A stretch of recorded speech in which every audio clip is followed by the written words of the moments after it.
तो मेरा आज का पहला क्वेश्चन ये है आपसे कि 60 की एज के बाद हार्ट में क्या क्या प्रॉब्लम आ सकती है?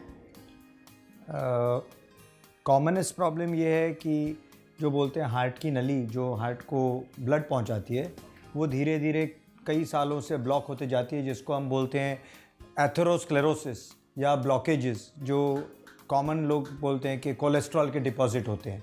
वो जैसे धीरे धीरे बढ़ते जाते हैं तो जब एक स्टेज ये आता है कि वो 50% से ज़्यादा बढ़ गए, मतलब जो रास्ता है वो 50% से ज़्यादा ब्लॉक हो गया, तो फिर वो पेशेंट्स को चलने पे चेस्ट में हैवीनेस या सांस फूलना, और जैसे सीढ़ी चढ़ते हैं तो उनको रुक जाना पड़ता है। ये कॉमन एक बीमारी है।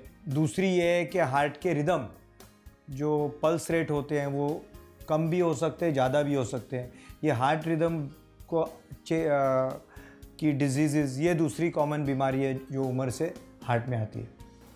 तो इसके सिम्टम्स क्या हो सकते हैं? कैसे मालूम पड़ता है कि मतलब हार्ट में प्रॉब्लम है या ऐसा हो रहा है?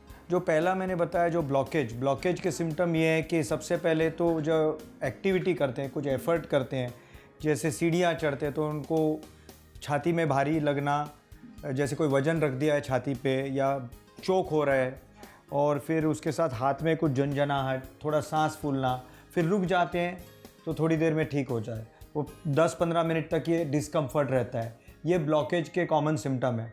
अगर ये आगे बढ़ गया और कभी कभी सडनली पूरी आर्टरी बंद हो गई खून के गांठ से, तो हार्ट अटैक आता है। हार्ट अटैक यानी तो बहुत ही तेज़ दर्द होता है और वो रिलीफ भी नहीं होता है। उसके लिए तो पेशेंट की जान भी जा सकती है, जिसके लिए हम हार्ट अटैक बोलते हैं, जिसके लिए इमीडिएटली हॉस्पिटल में रश करना पड़ता है।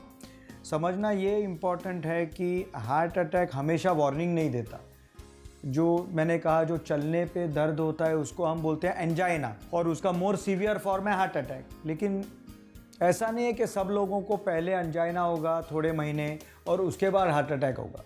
कोई कोई लोगों को पहले कभी एंजाइना नहीं हुआ होता है और सडनली पहली बार ही हार्ट अटैक आता है, वो भी पॉसिबल है। ऐसे केस में कभी कभी हार्ट अटैक ऐसा आता है कि हॉस्पिटल जाने को वक्त भी नहीं मिलता, ऑन द स्पॉट डेथ हो जाती है। इसलिए एट अ सर्टन एज अपने को एटलीस्ट सिंपल थिंग्स कि अपनी ब्लड प्रेशर चेक करवाना, शुगर चेक करवाना, एक आध बार कोई अपना कोलेस्ट्रॉल चेक करा लेना, और अगर रिस्क फैक्टर है तो कभी डॉक्टर बोलेंगे तो एक स्ट्रेस टेस्ट करा लेना।